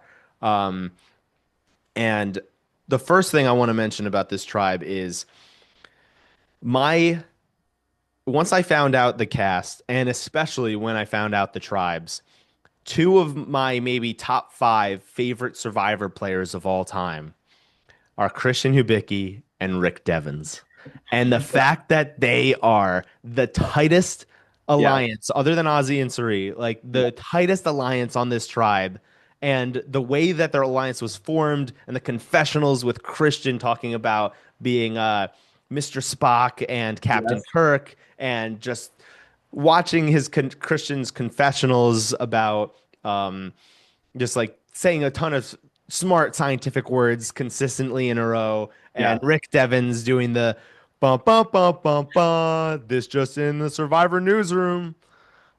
It was just amazing. Like Rizzo would say, pure cinema. Yes. Um, I was so happy that they connected, and the fact that they added in Emily Flippin too. That trio, but especially that duo, is going to be so much fun to watch. I Yeah. really hope they go as far as physically possible in this game. They are one of the main reasons I'm so excited to watch season 50 every single time I put it on. So I'm very happy that they decided to work together, and I hope that duo makes it very far. I mean, this is the Dream Alliance. Yeah. Season 37 was my first season of Survivor that I started watching live, and Really? so yeah, it means a lot to me to see Christian back and Mike and Angelina, and man, like seeing Christian and Devens play together is just so wholesome. It was amazing, and I love that tribe too, and they're very. It's a great tribe. I mean, you have legends on that tribe in all aspects. I mean, I think there's something for everyone on that tribe, and no matter what kind of Survivor player you like, you get someone on that tribe, and it's a great tribe. And hopefully they don't keep losing. Mhm. We'll see. Yeah. Um, I feel like they're not gonna keep losing. They will lose. I think they'll lose at least one more for Yeah. sure before a tribe swap happens. Mhm. But I could see them getting their act together and just putting Suri on I would agree. the easiest challenge of all of them. I don't care if Suri's done it a million times. If all she has to do is untie knots, have her untie the knots. Yeah, yeah, Um, but yeah, I think they're a really good because they literally almost won the challenge, and Suri took 25 minutes. Like it would have been Kyle's tribe going to tribal and being blown out of the water. So I do think they're a great tribe. I think they had a minor slip up with choosing Suri for that part, and I think they're going to do a lot better. Um, but I do think that it's going to be interesting who the next person voted out will be because yeah, we had Suri get talked about as a possible option because of how she did in the challenge, but it's Survivor 50. If it's like there's so obviously one person who's terrible at challenges, like we will lose every challenge if we keep them. I understand, but Suri, like you could put her on an easy part and you guys still be fine. So it's more so who can I align with? Who is going to be a threat? Who can I beat strategically? Who yeah. is too strategically big as a threat? And I think that's what's going to be tough for Suri. Um, I do think she will somehow maneuver her way out of the next two votes if they go back to tribal twice. I do think she is going to make it decently far. But there's no way she wins. It's impossible. She's the greatest player in Survivor to never win. Yeah. If anyone brings her near the end, they're absolute idiots. I don't care if she's your number one ally or not, Yep. unless it's Ozzy. I understand. But Yep. anyone else, you can't bring Suri anywhere near the end. So I don't think she has any chance of winning. But because it was literally her or Jenna this episode, I don't think it's gonna be her anytime soon. I do think that it's gonna be Ozzy or Savannah as Yeah. the next boot. Now that Savannah went on the journey with Colby, won an advantage, but it was designed as if she didn't win an advantage, but then right before the boat ride was like, here's your advantage. And Yeah. Colby doesn't even know about it. So she can truly lie. And if they go to a tribe swap, Colby could be like, seriously, no, she didn't win an advantage.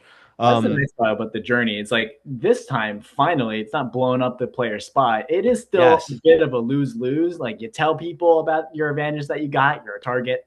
you don't tell people about it, people think you're lying, even Hmm. if you're not. It is a Right. bit of a lose-lose, but at least you have someone that says like, no, like trust me, like when I was there, she didn't get anything. Like that is good at least, but hopefully she can survive to that point because it's not looking great for Savannah. But again, I agree with you. I don't think this is a disaster tribe, and I think they'll be able to scrape together because this tribe is still really strong. Like Suri is not a challenge master, but she's not weak. She's Right. strong and she can hold her own in challenges. And you have Savannah who's won 4 individual immunities, Joe who's won 4 individual, Christian and Emily are beasts on puzzle. Rick Devens wins 3, I believe. Hmm. But I think this so. is and of course you have Ozzy. This is a strong tribe still, but yeah, I still don't love the position for Savannah. I am a little bit worried about her. Right. And I guess we're saying Emily Flippin is good at puzzles, but because she's like smart.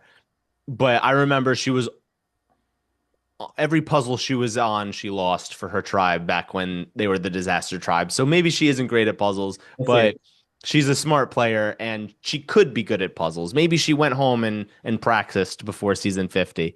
Um, but yeah, like you said, a lot of great challenge performers on this tribe. I really do think that they could do well, and I don't think they thought Suri was going to be the reason they would keep losing. So they figured they'd take out the chaotic energy in Jenna and stick with Suri, knowing that they have a majority against Suri.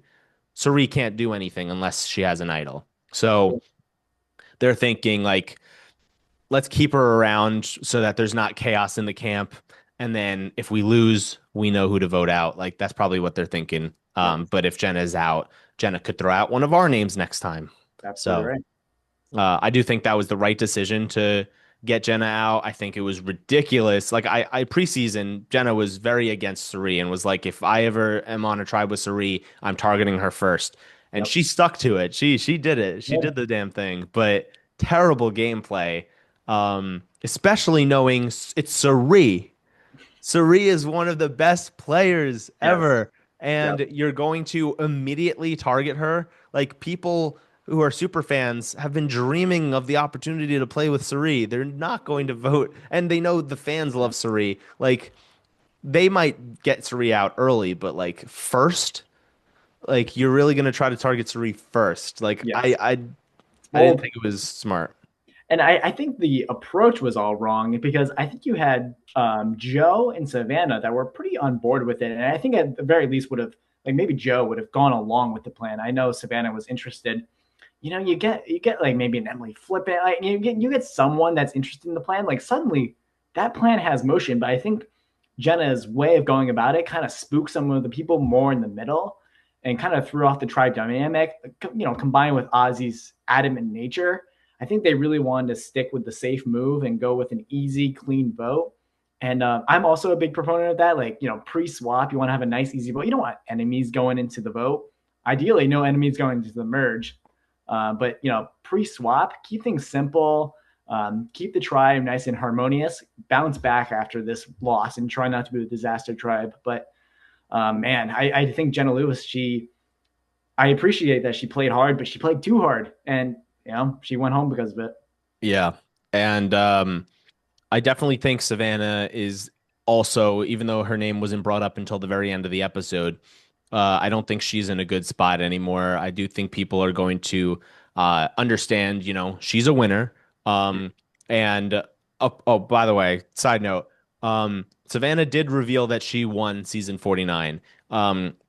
Before hopping on the plane to go to Fiji, she was planning with Rizzo to have Rizzo still be going out in fire at Final Four, but Savannah to be in fifth place Okay. because she was chaotic. Yep. Um, and immediately when Sophie heard, Sophie from Survivor 49, heard that uh, somebody knew that Savannah won, Yep. she was like, "Oh, if somebody in the Survivor community knows, everyone must know." So she calls and it's like, "Abort mission! Like, say you're the winner. Like, people will know." Yep. Um, so that's why she said she was the winner. But I wish that wasn't the case because that would have been fun to see her lie about being the winner and then everyone find out she actually did win at the end of the season.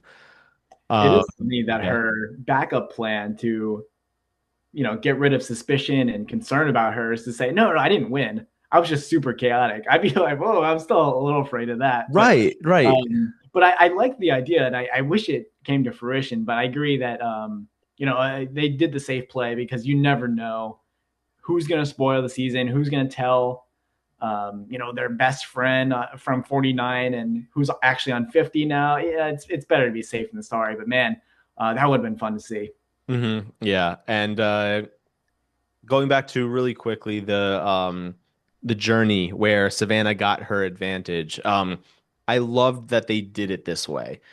Because I hate how on journeys, usually everyone on the journey knows who has an advantage, not what it is, but that there is an advantage. I Yep. like how after Colby left, then Savannah got the Yes. advantage. So Yep. Colby doesn't even know. I think they should start doing that for every journey. Yeah. Um, Not every journey, maybe every other, because you want people to be able to believe the lie. Because if it's always an Sure. advantage, and then you come back and say I got nothing, then they're always going to think you're lying. Yep. But definitely have them stop giving advantages out in public. Yeah. Like I like when people can keep things a secret because they make for better tribal councils. They make for better strategic moves because you know the information and they don't. So Yeah. you could use that information that you know to make a big play, which has many times in Survivor caused the best tribal councils and the best votes and the best blind sides. So they need to introduce that more secrecy with their advantages, which is why I hate the beware advantage because you almost need your entire alliance to be Yeah. able to get this idol. I wish they was just went back to you found a clue or you found the actual idol, like Yep. or a beware advantage where it's easy enough. A beware advantage where it is a clue. So it's like you have found the clue to this idol, but you can't vote at the next tribal council till you Right. find it, like something like that. Yeah. I would like more than the beware advantage. But yeah, I think Savannah could be in danger. I think Ozzy could be in danger. I hope Ozzy goes home instead of Savannah, just because I want Genevieve to get that idol back, boomeranged back to her. Yeah. Um, but I do think it might be Savannah. Uh, Yes. However, fun fact, a while ago, a few months ago, I had a dream about Survivor 50.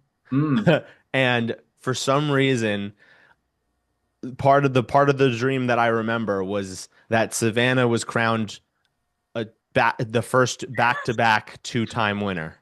That would be impressive. So if Savannah wins, I knew it. I knew it many months ago in a dream, but I do think she is definitely in a rough spot, and I think she could be the next one voted out. Um, but I do think they're just dropping a breadcrumb of like who it could be between Savannah or Ozzy, and I do Yep. think they are going to go for Ozzy. And I think so. My official prediction is that Ozzy will be the next one voted out of that tribe, and for a winner pick from that tribe, I'm gonna go with. Let's see. I'm gonna go with my boy Rick Yes. Devens. Okay. Rick Devens. No real reason other than he is in a great spot right now. I think Christian will be a bigger threat than him, and that will be taken out before him, maybe. Yep. Um, and I just really want to see a Rick Devens win. So, That would be good. Good. So, you didn't take either of my picks. I okay, do cool. think Savannah is the one that's going to be going home next. That's my prediction. It might be time for her to fess up that she only got a block a vote. I don't think that would scare too many people. Right. Like, it's just a block a vote. You can use it as a tribe. This is our tribe advantage, and it's not that scary. The fear and doubt and concern and mystery of the journey advantage is way more concerning than just the block of vote. So I think it's time for her to fess up that. And, it might be time for her to fess up that she won 4 individual immunities and get her tribe to realize, hey, like this girl is actually probably pretty good at challenges and maybe we should keep her. She probably actually shouldn't do that, but, just to, build up the idea that she is a physical and, advantage for her tribe might be not a bad idea. But I think if she says something about how her tribe won a ton in the pre-merge, like she barely went to any tribal councils pre-merge, maybe that'll be better than the 4 immunity challenge wins. So it like kind of like means like, hey, like I definitely helped my tribe a lot. So like, and this is the tribe portion of the game, right? Because like there are some people like Rizzo, he is outstanding in the tribe portion of the game in challenges, but he is the first one out every time in individual immunity. So there could be people like that. So maybe Savannah leans into the Rizzo strategy. We'll see. But, for my winner from the Sela tribe, I have to go with Christian. He was my preseason winner pick.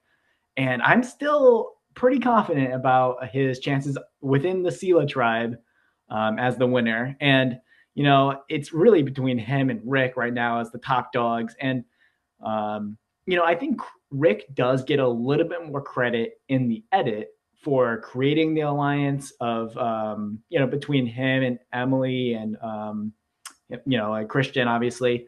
But Christian's just has that special sauce that I can't describe. I think he's got a little bit more of that personal touch of just becoming a father and, him creating the narratives of the season of controlling what people are thinking and how they view the game and how he can use that to his advantage. I have to go with Christian here.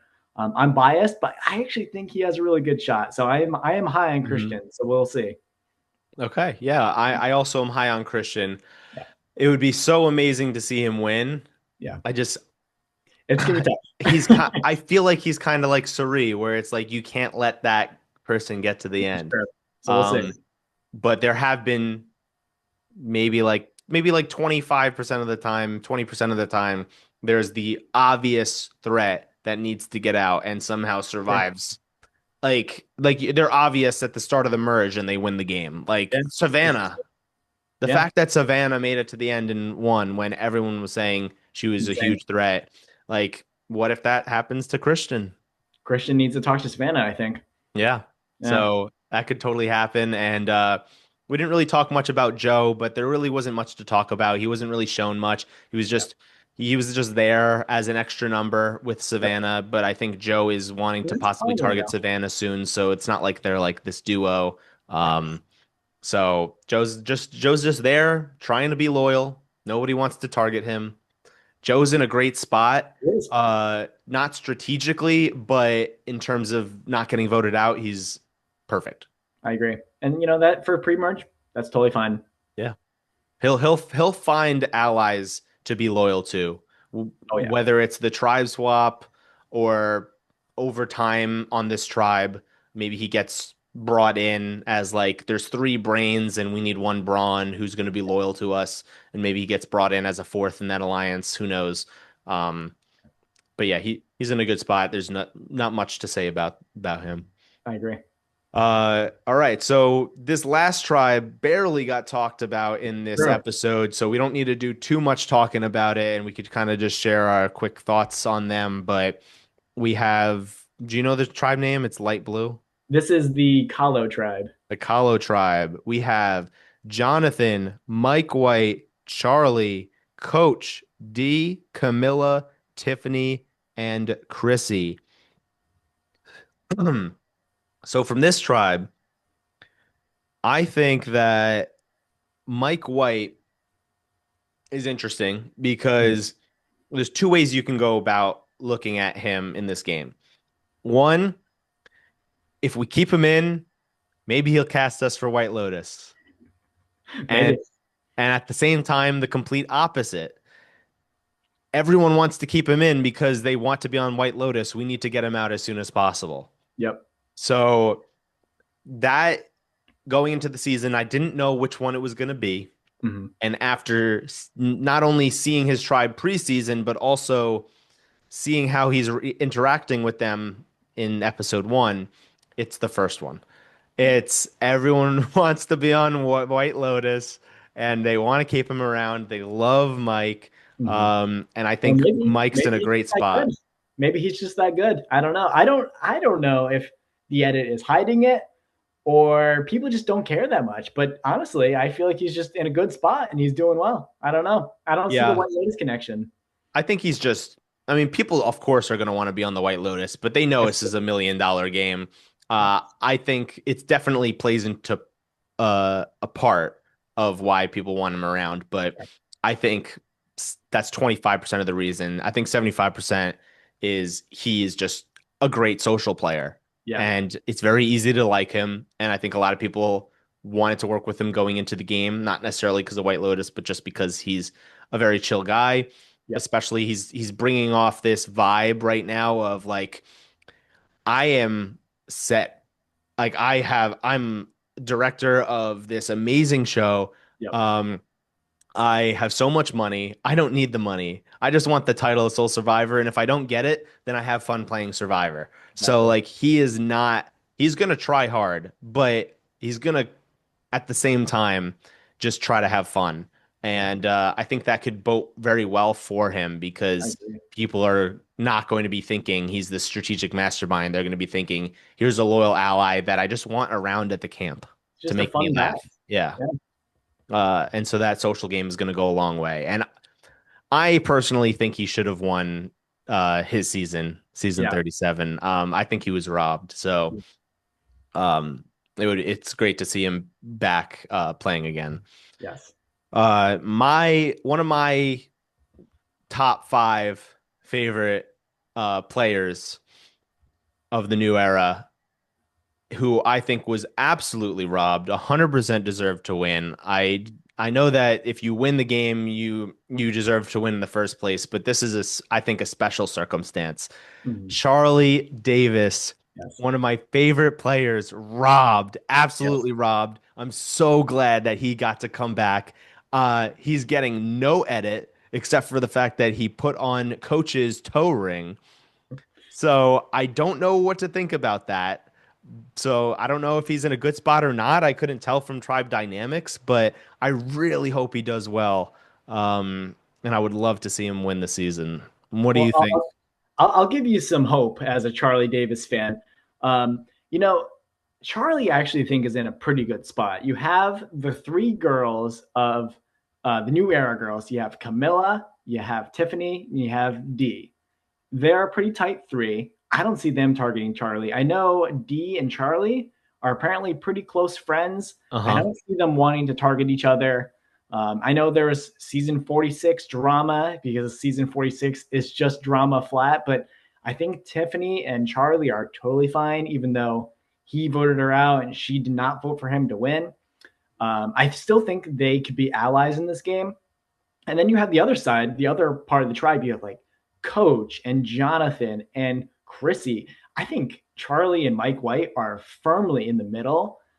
If that's how the dynamics of this tribe are shaping up, I Hmm. think Charlie is having a quiet edit right now, but I think Charlie's in a pretty good spot, and I think he's doing pretty well. So Hmm. I'm high on Charlie rather.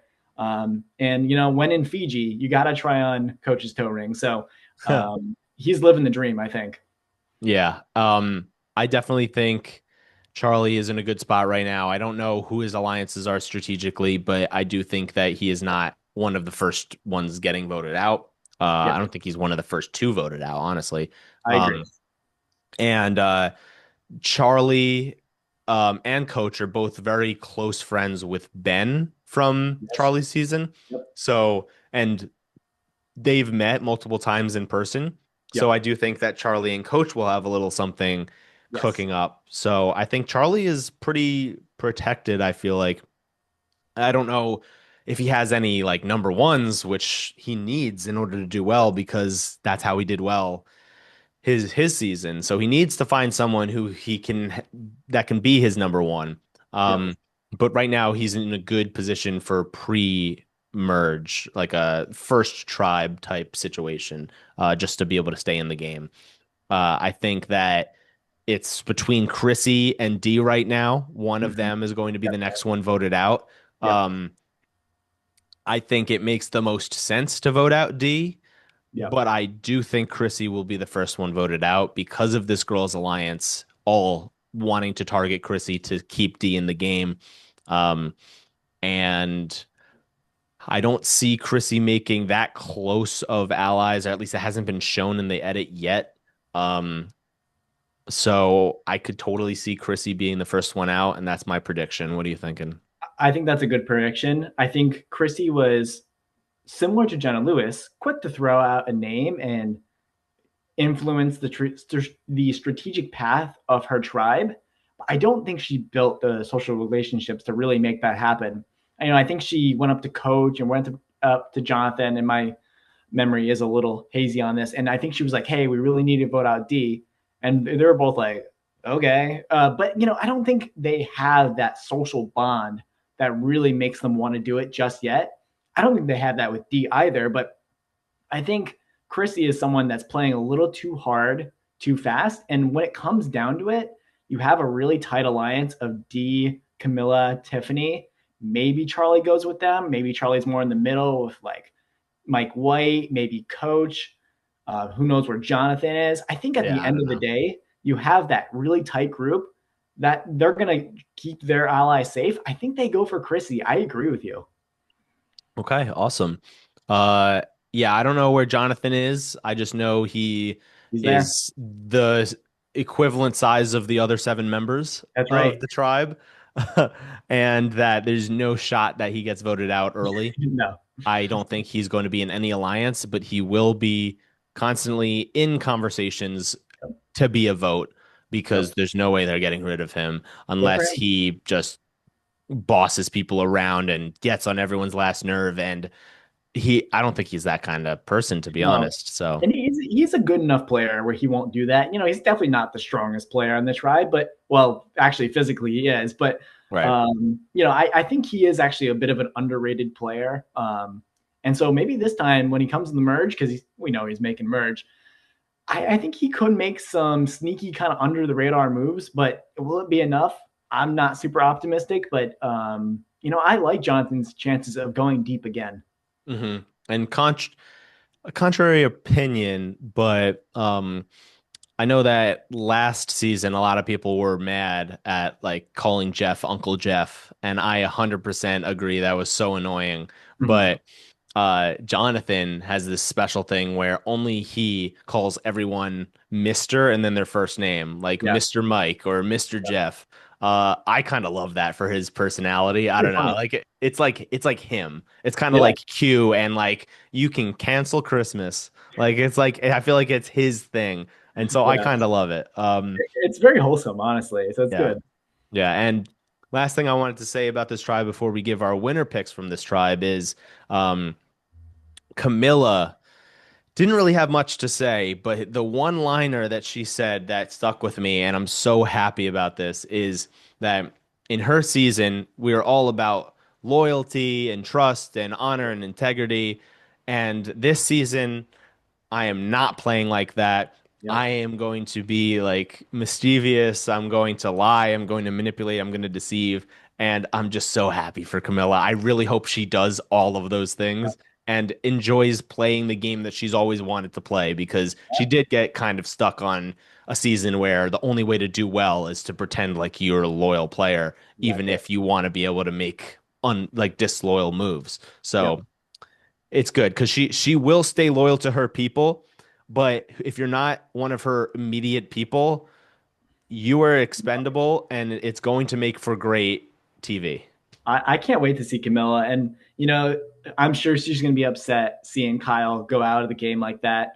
But inside, she might be thinking, hey, this wasn't that bad. Her ally was there. They got to have the experience of seeing each other on the other side. But, now Camilla's free to play. Is she really going to be tied to Joe? Maybe. There are I don't know rumors because they're they close, but there's rumors they hate each other. So yeah.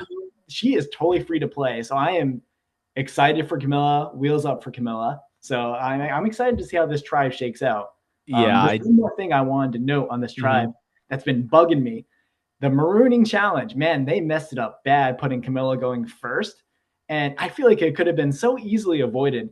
You have Chrissy go in underneath the log, who's a little bit thinner. She's way more athletic than Camilla. I mean, Mhm. Chrissy is someone who won four immunities. Yep. Like, why didn't they send Chrissy underneath and then have Camilla do the puzzle? I don't know, but that was a small aside. I was like, this could have been prevented, but the Kala tribe, they're pretty solid. So we'll see how that shakes out. Yeah, no, I agree. That's a good point. I feel like Chrissy would have been better for that challenge. But who knows? Yeah. And Camilla, I feel like is with Joe. Yeah, they don't necessarily have like they do have apparently a secret relationship that people are assuming that they're against each other. So Yep. I'm interested to see if they do link up again. Will Yeah. they work? They probably will work together. Um, and I think it will be under the radar, kind of like Kyle and Camilla. Will Joe Oh, may be the new Kyle for this season? Who knows? that would be crazy. Yeah, but I definitely think Camilla was upset with the way he went out, but Yeah. I think Camilla was rooting so hard for Kyle to be voted out. It's Like great for her game. it's great for her game. Like she literally said preseason, like, I love Kyle and I'm so happy that he's back here with me, but I think one of us is going to be an early boot and I don't want it to be me. So I hope it's Kyle so that I can play my own game. And this unfortunate circumstances, she's going to be upset that it happened this way, but she's going to be very excited. And I think there will be a confessional next episode saying like, I'm so sorry that he's gone, but this actually is huge for my game, something Yeah. like that. And it will be, I think. And we got to see Kyle Cook. This is a winner who should have had every reason to not be included at all. And here Right. he is cooking. So we get to see Camilla Cook in the future. We saw Kyle Cook again. It's great. Best of both worlds. Although I really do feel for Kyle. Achilles I know. surgery is no joke to come back from. I'm a physical therapist. I know it's no joke, but you see his Instagram story and his videos, and he looks like he's doing great. So it's good. Yes, today I saw the TikTok of what he was saying when he was still on anesthesia. And he was like all loopy and like the way he was talking to his wife Yeah, or fiance, I don't know, I think his wife. Um it was just so funny everything he was saying. Like he is just like one of those videos where like someone is like on Laffy Gas, like yep. saying random stuff, just the funniest stuff. And it's so funny seeing like Survivor winner, like, you know, be one of those videos. He's a Um, legend. yeah, but yeah, like you said, like we have to give one more prop to Kyle. Like he is a winner. I think preseason, at least the content on TikTok and from Instagram and Survivor players that I was getting of like who's going to be the first boot. So many people predicted Kyle because Yeah, he's this big winner who played amazing and was recent winner. And he was the best positioned player on yeah, his tribe, a winner, yeah. best positioned player on the tribe. Incredible. That's amazing, incredible. Uh, that is why he won. Yeah. He was my preseason winner pick his season, and that was Nice, nice. I think that was the first one of the new era that I actually got right. So that was exciting as well. Yeah, Um, and to go back to Genevieve when I said she was my winner pick for her tribe, she was yeah. also my preseason winner pick. Oh, there you So go. yeah, so I feel good with Genevieve too. On this tribe, I think that my winner pick is gonna be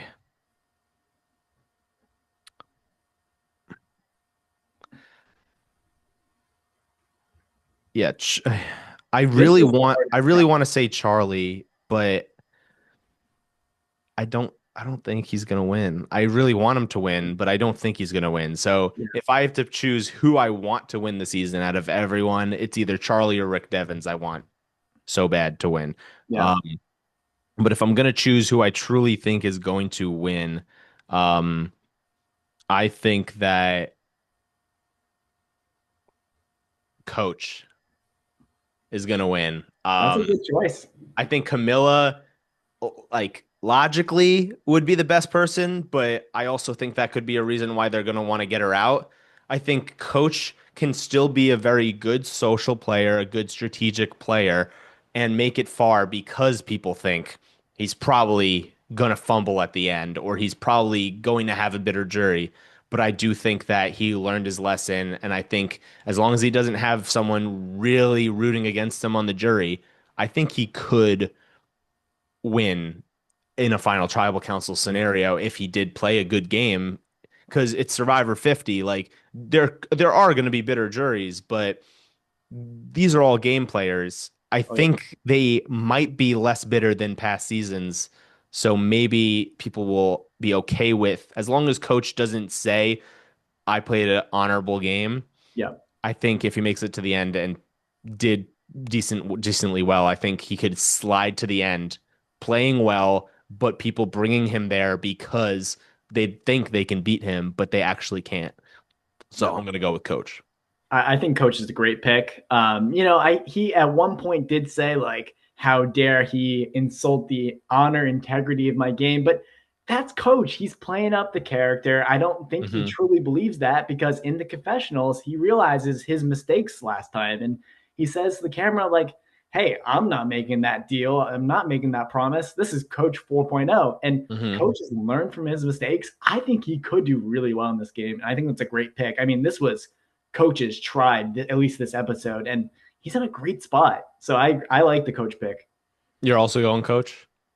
I am going to pick someone different than Coach. Okay. This is the most challenging tribe, in my opinion, to determine a winner pick. I think all of them are on pretty equal footing in various different ways. I don't have someone that's like, this is definitely the person that I think is going to win the game. I'm looking at the whole tribe.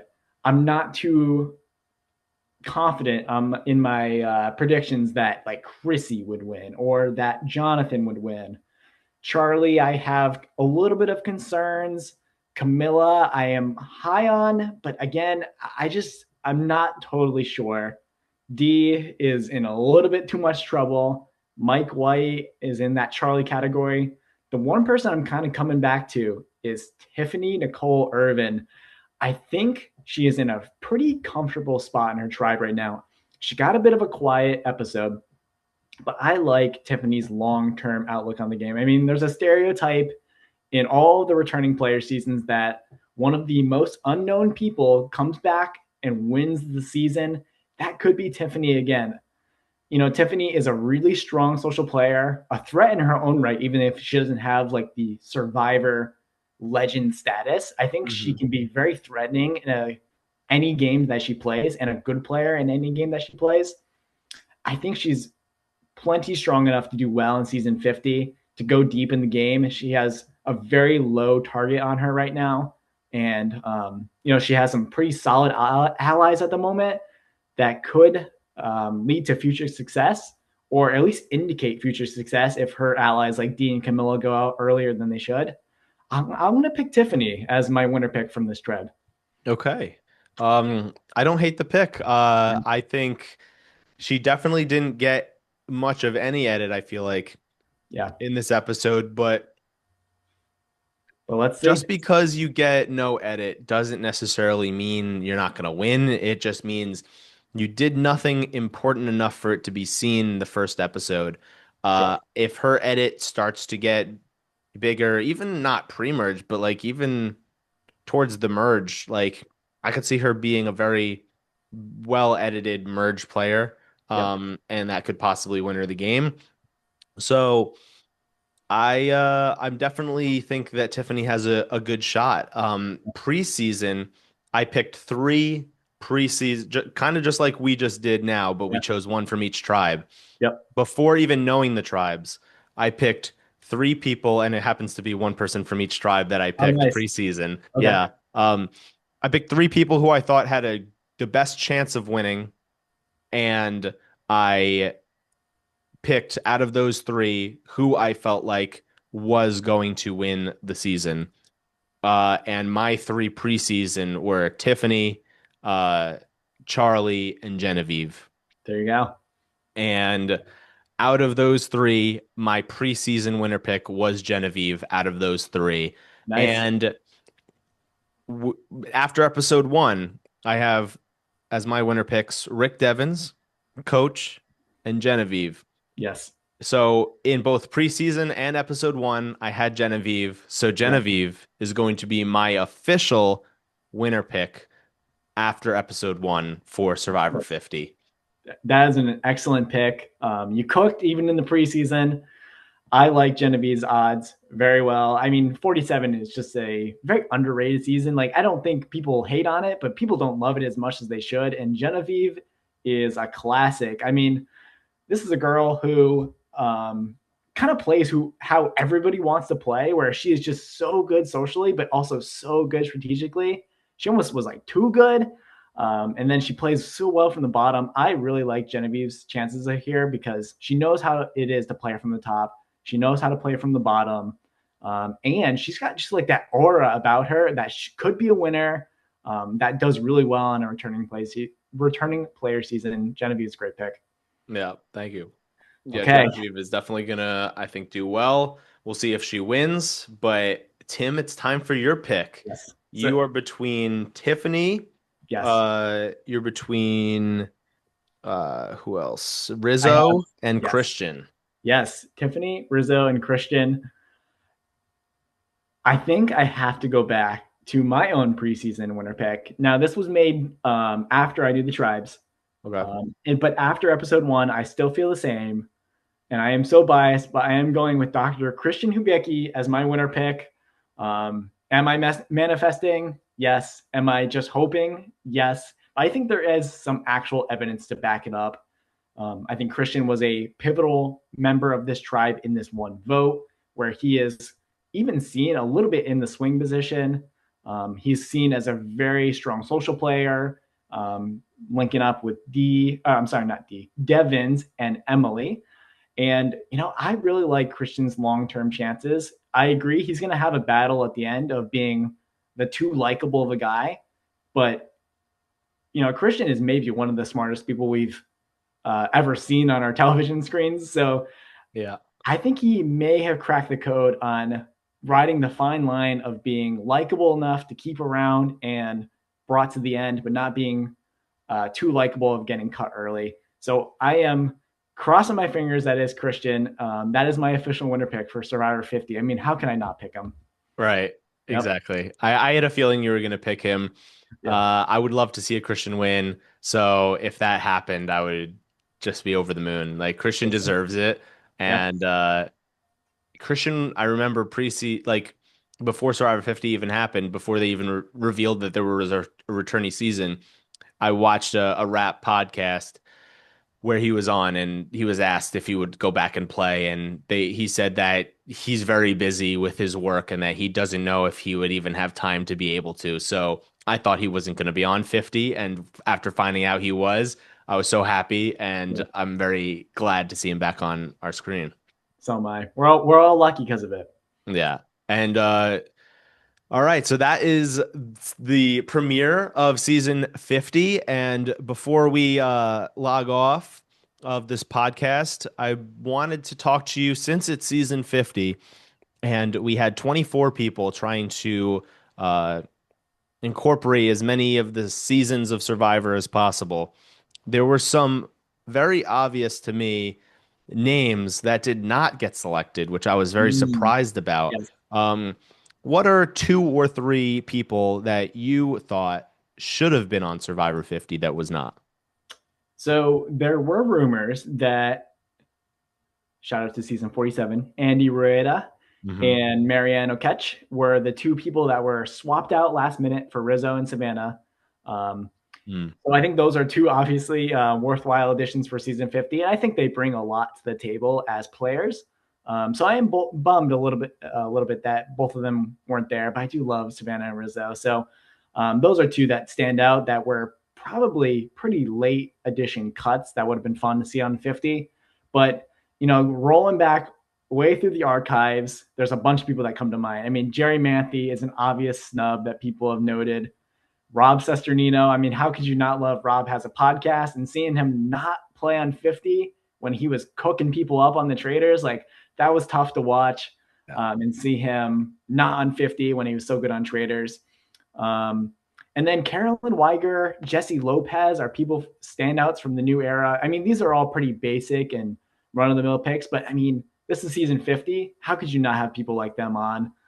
So those, I guess 6 people in general are big snubs for Survivor 50, but can't have everyone. And overall, this cast is still really good. It's not perfect, but honestly, the more I'm watching the episodes, the more I've gotten into it. It's a really good cast. So there are snubs for sure, though. Yeah. There are.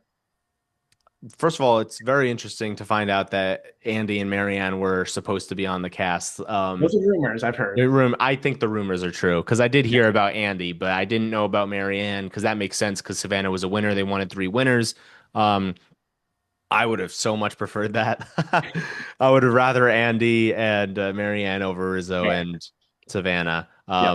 But maybe they'll come back for another returning season in the future. Who knows? I'm optimistic. Yeah. But you mentioned some of the ones I was gonna say, and then some, and didn't mention some I was gonna say. The ones you mentioned was Andy and Jesse Lopez. Jesse definitely deserved to be on this cast. I am absolutely shocked that he is not on this. Like he was the perfect cast. Like I thought he was one of the guarantees, like not even a consideration. So that's crazy. Another person I thought was a guarantee was Dominic Abate. Good one. Yes. I forgot to mention that. Yes. Yeah. He should have totally got a second chance. So that was definitely a missed opportunity there. I would have loved to see Dominic. I think Dominic probably should have won his season. It was so close, but I don't know. I felt like he was a little more strategic showing in terms of his moves, like at least from the edit. So I was like kind of shocked that he didn't win. But that was so Dominic and Jesse, and then I would say Amanda Kimmel. Also someone who I was surprised not to see play. So a last minute drop. I've heard that she withdrew last minute. Maybe not last minute, but that's what I've heard. Again, you can check your sources on that, but apparently she was interested in playing and then it didn't work out timing wise, which is unfortunate. We look at a lot of the old school players. Like it's really cool to see Colby change within the last 15 years. Someone like Stephanie we've seen on traders, but these people that we haven't seen for a really long time, it's exciting to have them back. Like Amanda Kimmel back on our screens. That would have been super interesting because where has she been for the past 15 years? No one knows. So it would have been great to see her again. Definitely a snub. Yeah, and someone else I thought would be on it. I knew 3 people would be from 37. 37, such a great season. Perfect. My second favorite season of all time. Number 1 being Winners at War. Number 3 probably being Heroes vs. Villains. I thought that instead of Mike White, I thought Davey should have been on. Yes. I agree with you. Mike White versus Davey is tough, but man, Davey needs to come back. The guy was great on Davey versus Goliath, and it's a shame to not see him back yet, but hopefully soon. We'll see. Yeah, and this is not someone I thought was going to be on the season, but someone I would have just loved to see back is Todd Herzog. Oh, yeah. If they're going to bring back a winner, they didn't bring him back for Winners at War. I wish he was back for season 50. Another great person. Like, we kind of know Todd's story about how much he's gone through since winning Survivor China. But seeing that growth from the probably 20 years that he's been, it probably hasn't been that much, but the 18 years that he's had since he's played, like that, I want to see that growth in that story. I think that would have been really interesting, even if, maybe it's not the most realistic, but. Yeah. Oh, and Penner too. Jonathan Penner. Yeah. He actually he got cut late also. He was almost on the cast. So that would have been such a great cast. Like, I feel like Penner and Coach are like such big personalities, but are so obviously like have gray hair and is like old. So like to see the contrast of like, they probably have the same personality if you bring them back, but you can so obviously tell that they are just like not in their prime of Survivor. Like I wish they had both Penner and Coach back, put them on separate tribes and have it be like the Q, Yep. Coach, and Penner as the three crazies on There you their go. individual tribes. Perfect. All right. Well, thank you so much, Tim, for recapping this episode with me to start off the Survivor 50 podcast for Tribal Lines. Yeah. Thank you. It was amazing having you on as our first guest host. Every week, we're going to have on new guest hosts, whether it's one or multiple people. Mostly a bunch of people from the LRG community who I know, who I've played with or are friends with or talk Survivor with. But if anyone is watching and doesn't know me or does know me and wants to be a guest host, please DM me at Steven Lupo9 on Instagram. I will definitely set you up with a day that we can podcast together and recap one of these episodes. And yeah, definitely reach out. I'm open to have as many people on the podcast as possible to be able to talk Survivor with me. So Tim, thank you so much for joining, and this was so much fun. Thank you, Stephen. This was awesome. Reminder to the viewers to go check out the challenge, Dre Media Productions, where Stephen plays, or Survivor Angelica, where Stephen plays. But most importantly, check out Survivor Brantford Season 9, where both of us play together. And then check out 11 if you're interested in seeing the season as it airs. It's, again, a great watch no matter what you do. But yeah, thanks for having me on. This is so much fun.